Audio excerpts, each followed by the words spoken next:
How to create an account on Epic Games. Hello everyone, welcome back to our channel.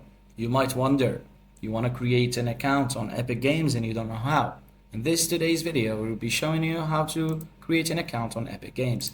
So first of all, head to the store.epicgames.com. Then click the download button to download the app. You can also just create an account right here from the website.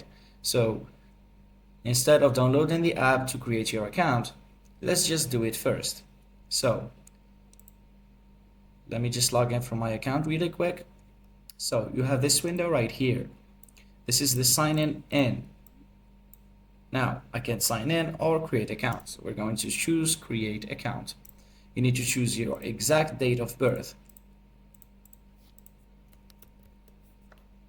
and click on continue. After that, you need to create your email address, first name and last name, your display name, which is going to be displayed while you play games on your Epic Games account, and a strong password to protect your account.